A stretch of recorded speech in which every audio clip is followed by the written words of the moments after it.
Hello दोस्तों, welcome back to my YouTube channel my coaching classes ASS coaching centre.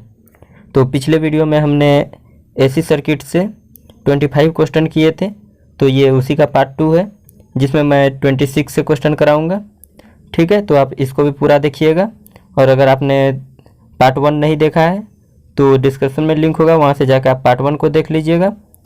तो दोनों आप पढ़ लीजिएगा। और ऐसे ही क्वेश्चन सीरीज और भी है, तो डिस्क्रिप्शन पे प्ले लिस्ट है, जाके आप उसे पूरा देख लीजिएगा। आपने पूरा साल अगर पढ़ाई नहीं भी किए होंगे तो फिर भी आप एग्ज़ाम पास कीजिएगा, ये मेरी गारंटी है। ठीक है, तो अगर आप हमारे चैनल पर नए हो तो चैनल को सब्सक्राइब कर लीजिए ऐसे ही हेल्पफुल वीडियो पाने के लिए। तो चलिए हम आज का वीडियो शुरू करते हैं। तो आज का वीडियो हमारा 26 से होने वाली है। तो ये रहा हमारा 26 का पहला क्वेश्चन। ठीक है, तो 26 का क्वेश्चन हमारा क्या कहता है इस सर्किट का। Calculate the apparent power of A star connected 3-phase load if it is connected across 3-phase 415 volt 50 Hz supply at 0.8 power factor and the phase current in 10 ampere. ठीक है, क्या कहा जाता है कि एक स्टार से जुड़े 3 कला भार की आभासी शक्ति की गणना करें अगर वह 0.8 शक्ति गुणांक पर 3 कला 415 वोल्ट 50 हर्ज आपूर्ति से जुड़ा है और फेज धारा 10 एम्पियर है। ठीक है, तो मैं आज भी आप लोग को निर्देश दे देता हूं कि आप लोग क्वेश्चन को पहले पास करके पढ़ लीजिएगा। और आप लोग अगर पेन कॉपी लेके नहीं बैठे हैं तो क्वेश्चन को पास करके जाके पहले पेन कॉपी ले लीजिए, क्योंकि एसी सर्किट पे अधिकतर न्यूमेरिकल क्वेश्चन है। तो हमारा पहला ही न्यूमेरिकल आ चुका है, तो चलिए मैं इसको सॉल्व कराता हूँ। तो सबसे पहले हम इसमें देखेंगे कि हमारा गिवन क्या क्या दिया हुआ है। ठीक है, तो गिवन हमारा क्या क्या दिया हुआ है दोस्तों। तो आप देख पा रहे होंगे कि हमारा गिवन में सबसे पहले दिया हुआ है 415 वोल्ट 3 फेज 415 वोल्ट। ठीक है, तो हमारा यहाँ पे VL दिया हुआ है। तो सॉरी दोस्तों, कॉल आ गया था। ठीक है, तो यहाँ पे आप देख पा रहे होंगे कि हमारा सबसे पहले क्या दिया हुआ है। तो सबसे पहले हमारा VL दिया हुआ है, तो मैं यहाँ पे VL लिख लेता हूँ, जो कि मेरा गिवन दिया हुआ है उसको हम पहले यहाँ पे लिख लेंगे। ठीक है, तो यहाँ पे मैं VL लिखता हूँ, तो VL मेरा कितना है 415 वोल्ट। आप इसको कॉपी में नोट कर लीजिएगा दोस्तों, या फिर स्क्रीनशॉट ले लीजिएगा। और उसके बाद आगे का हम देखते हैं। तो आगे का हमारा क्या दिया हुआ है 0.8 पावर फैक्टर दिया हुआ है। ठीक है, और फेज करंट 10 एम्पियर। तो फेज करंट 10 एम्पियर दिया हुआ, मतलब IP दिया हुआ है 10 एम्पियर। तो आपको पता होगा कि स्टार कनेक्शन में IP is equal to IL होता है। तो ठीक है, तो IL भी हमारा कितना हो जाएगा 10 एम्पियर ही होगा। ठीक है, उसके बाद पावर फैक्टर हमारा कितना दिया हुआ है 0.8। ठीक है, तो अब हम इसका फॉर्मूला से निकालेंगे एपरेंट पावर। ठीक है, एपरेंट पावर का ही गणना करने बोला है दोस्तों, देख सकते हैं आभासी शक्ति की गणना करें। तो इसका फॉर्मूला मैंने पिछले वीडियो पे बताया था और इस बार भी मैं बता दूंगा। तो इसका फॉर्मूला हमारा क्या होता है, apparent power is equal to होता है √3 इंटू VL इंटू IL।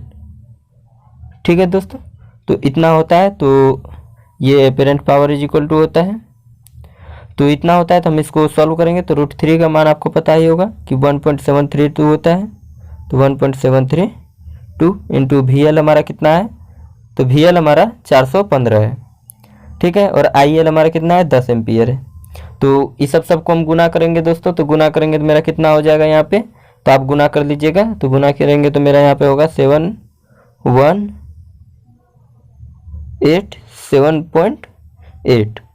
ठीक है, तो अब इतना होगा दोस्तों। तो ये हमारा वोल्ट एम्पियर पे आएगा। तो इसको अब हमको किलो वोल्ट एम्पियर पे करने के लिए क्या करना होगा, तो इसको हमको 1000 से भाग करना होगा।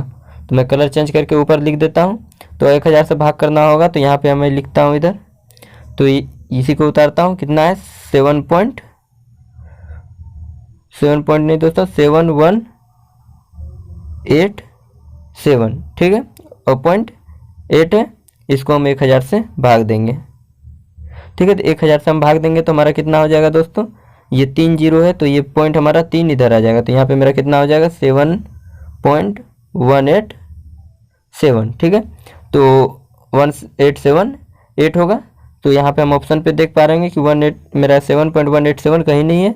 तो दोस्तों ये जो मेरा 8 है, तो इसको हम यहाँ पे हटा के हम क्या लिख सकते हैं, 7.188, ठीक है।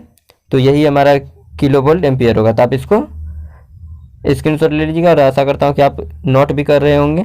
तो इसका हमारा राइट आंसर हो जाएगा ऑप्शन डी, ठीक है। तो चलिए चलते हैं नेक्स्ट क्वेश्चन की तरफ। अगला क्वेश्चन है हमारा 27 का। 27 कहता है कि what is the P F if one of the watt meters reading is 0 and the other read total power in 2 watt meter method in of a 3 phase power. तो कहा जाता है कि 3 कला शक्ति माप में 2 वाट मीटर विधि में से यदि एक शून्य पाठ्यांक हो तो दूसरा कुल खपत पाठ्यांक हो तो कुल गुणांक क्या होगा। तो मैंने पिछले वीडियो पे भी एक इमेज लगा रहा था, तो इस बार में मैं लगा देता हूँ। तो इसमें आप देख पा रहे होंगे कि मेरा वाट मीटर 1 दिया हुआ है, वाट मीटर 2 दिया हुआ है और पावर फैक्टर दिया हुआ है। तो उसमें से हमारा पहला ही क्या है कि अगर पहला वाट मीटर मेरा 0 दिखाता है और वाट मीटर दूसरा अगर टोटल पावर दिखाता है तो हमारा पावर फैक्टर कितना होगा, 0.5। तो राइट आंसर हो जाएगा हमारा ऑप्शन ए, ठीक है। तो चलिए चलते हैं नेक्स्ट क्वेश्चन की तरफ। अगला क्वेश्चन है हमारा 28 का।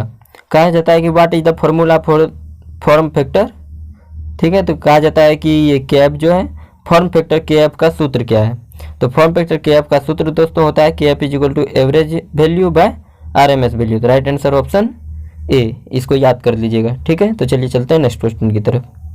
अगला क्वेश्चन है हमारा 29 का। कहा जाता है कि which electrical term is defined as the total opposition to current in AC parallel circuit. कहा जाता है कि AC समांतर परिपथ में धारा के कुल विरोध के रूप में किस विद्युत शब्द को परिभाषित किया गया है। तो आप इसको पूरा परिभाषा को दोस्तों याद कर लीजिएगा। और इसको किसे परिभाषित किया गया है, तो इसको एडमिटेंस को किया गया है। तो राइट आंसर ऑप्शन सी होगा। तो इसको भी आप याद कर लीजिएगा, ठीक है दोस्तों। तो चलिए चलते हैं नेक्स्ट क्वेश्चन की तरफ। अगला क्वेश्चन है 30 नंबर का। कहा जाता है कि विच AC circuit contains the phase relation between voltage V and current I, ठीक है। तो चलिए चलते हैं हिंदी का क्वेश्चन देखते हैं। कहा जाता है कि किस AC परिपथ में, कहा जाता है किस AC परिपथ में वोल्टेज V और करंट के बीच के कला संबंध ऐसा होता है।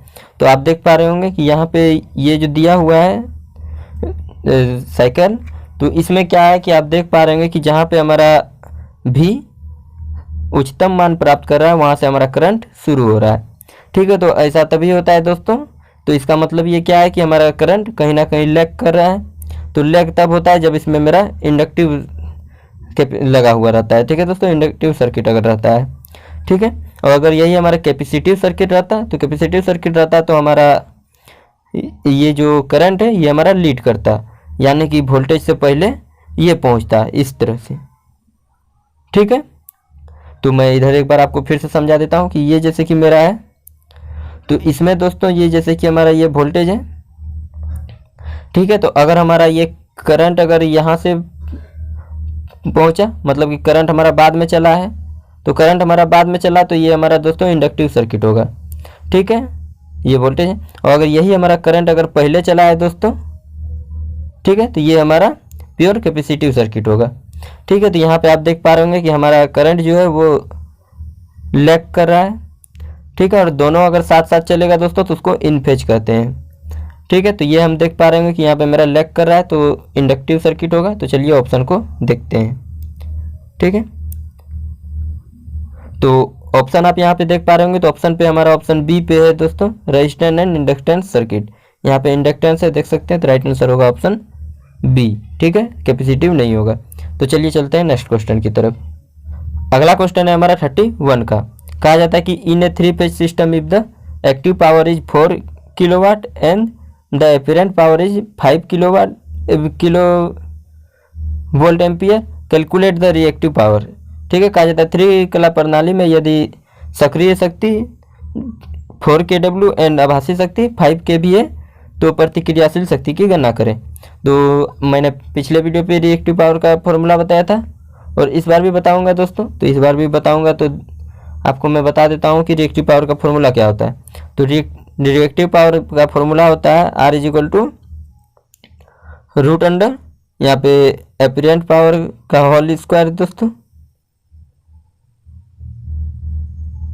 ठीक है, एपरेंट पावर का स्क्वायर होता है और माइनस में हमारा फिर एक्टिव पावर का स्क्वायर होता है।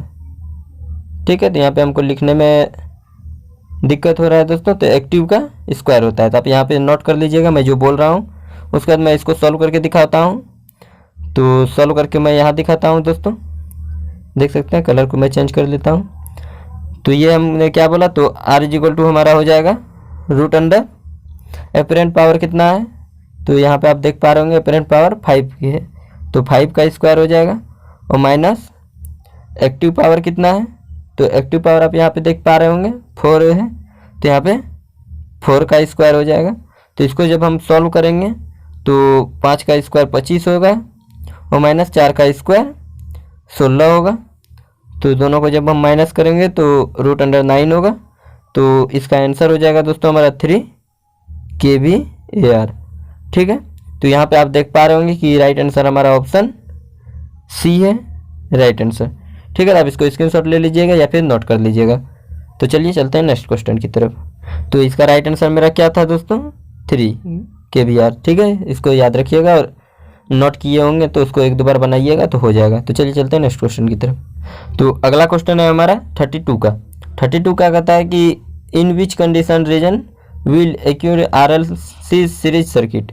ठीक है, कहा जाता है कि RLC श्रेणी परिपथ में किस स्थिति में अनुनाद होगा। ठीक है दोस्तों, तो वो तब होगा जब हमारा XL इक्वल टू XC होगा। तो चलिए हम ऑप्शन पे देख लेते हैं। तो यहाँ पे है इंडक्टिव रिएक्टेंस इज 0, ये नहीं होगा। Inductive reactance is equal to capacitive reactance, तो ये हमारा राइट आंसर होगा दोस्तों। XL is equal to XC, देख पा रहे होंगे यहाँ पे XC है, XL और यहाँ पे XC है। ठीक है, तो राइट आंसर हमारा इसका क्या होगा, ऑप्शन बी। तो चलिए चलते हैं नेक्स्ट क्वेश्चन की तरफ। तो अगला क्वेश्चन है हमारा 33 का। तो 33 क्या कहता है कि how will you obtain positive reading in the watt meter its negative reading during 3 phase 2 watt meter method.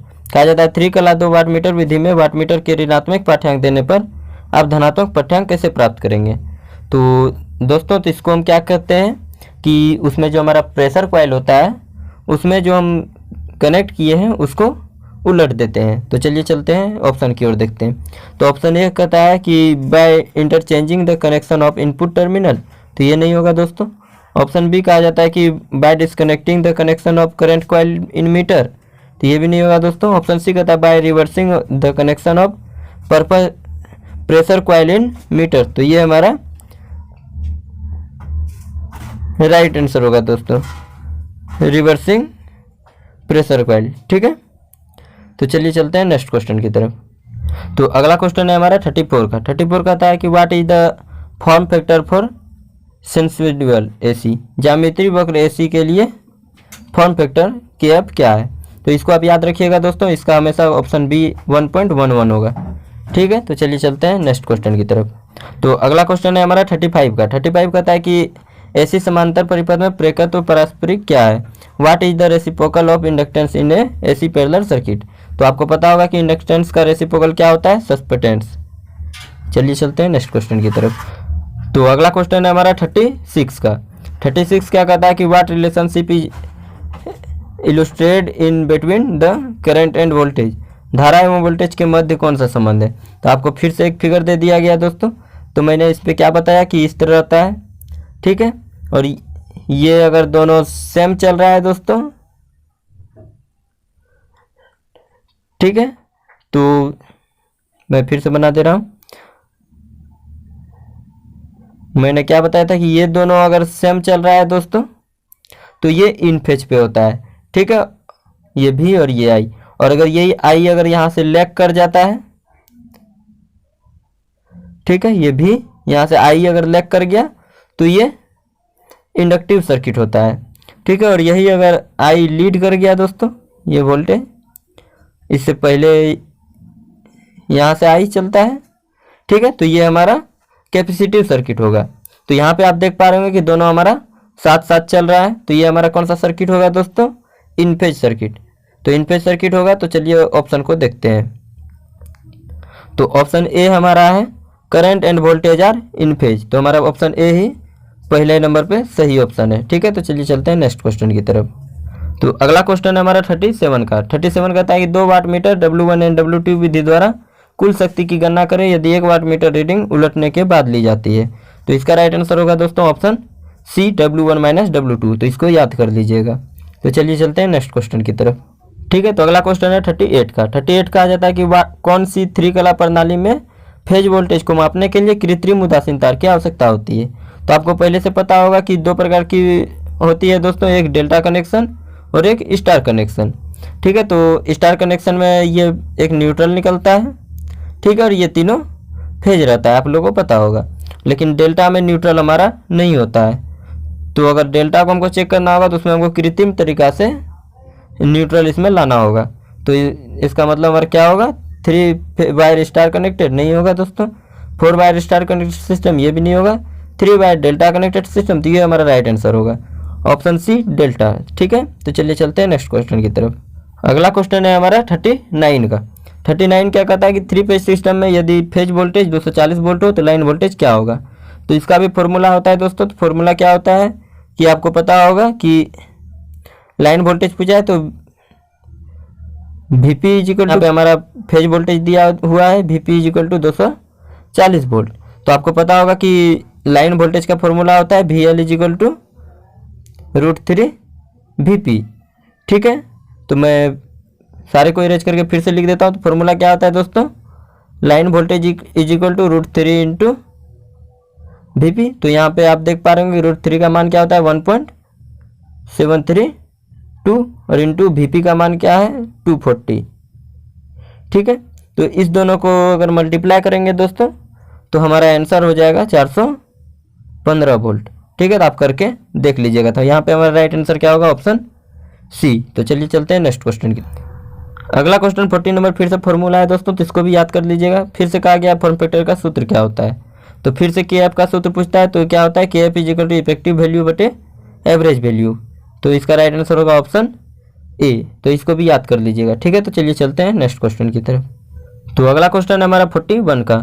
कहा जाता है कि which formula is used to calculate the impedance Z of RLC series circuit. तो मैंने पिछले video पे भी बताया था, इस पर भी बताता हूँ कि जेड का फॉर्मूला क्या होता था कि √R² प्लस XL, और ये सिंबल होता है, ये माइनस का सिंबल होता है दोस्तों, XC का स्क्वायर। ठीक है, होल स्क्वायर। ठीक है, तो यहाँ पे हमारा राइट आंसर होगा option D, Z is equal to R² plus XL और XC का होल स्क्वायर। ठीक है, तो चलिए चलते हैं नेक्स्ट क्वेश्चन की तरफ। अगला क्वेश्चन है हमारा 42 का। 42 कहता है कि what is the phase power factor if one of the watt meter gives negative reading in 2 watt meter method 3 phase power measurement. कहा जाता है 3 फेज शक्ति माप के 2 वाट मीटर विधि में यदि 1 वाट मीटर ऋणात्मक पाठ्यांक देता है तो पावर फैक्टर क्या होगा। तो मैं आपको फिर से बगल पे इमेज लगा दे रहा हूँ। तो उसमें आप देख पा रहे होंगे कि सबसे लास्ट में क्या है कि W1 नेगेटिव दिखा रहा है, W2 पॉजिटिव। तो पावर फैक्टर हमारा क्या है, लेस देन 0.5। तो राइट आंसर होगा ऑप्शन डी, लेस देन 0.5। तो याद रखिएगा, वाट मीटर वाला से एक क्वेश्चन जरूर आएगा। ठीक है, तो चलिए चलते हैं नेक्स्ट क्वेश्चन की तरफ। अगला क्वेश्चन है what is the phase displacement between phase in 3 phase circuit. तो पिछले वीडियो में आपका भी इस तरह का क्वेश्चन था, लेकिन उसमें सिंगल फेज पे था। तो मैंने क्या बताया था कि सिंगल फेज पे फेज डिस्प्लेसमेंट कितना होता है, 90 डिग्री का होता है, और 3 फेज पे कितना का होता है, तो 120 डिग्री का होता है। तो इसको आप याद रखिएगा, तो जो पूछे उसको बता दीजिएगा। तो यहाँ पे 3 फेज पूछा गया है, तो हमारा राइट आंसर होगा ऑप्शन बी, 120 डिग्री। तो चलिए चलते हैं नेक्स्ट क्वेश्चन की तरफ। तो अगला क्वेश्चन है हमारा 44 का। कहा जाता है कि किस स्थिति को अनुनाद RLC सर्किट कहा जाता है। Which condition is called is resonance RLC circuit. तो ऐसा तब होता है दोस्तों जब XL इजिकल टू XC होता है। पिछले क्वेश्चन पे देख चुके हैं। तो राइट आंसर होगा option C, XL is equal to XC। तो चलिए चलते हैं नेक्स्ट क्वेश्चन की तरफ एंड वीडियो के लास्ट क्वेश्चन की तरफ। तो वीडियो का हमारा लास्ट क्वेश्चन है 45 का। कहा जाता है कि विच quantity is rotating at the constant angular velocity.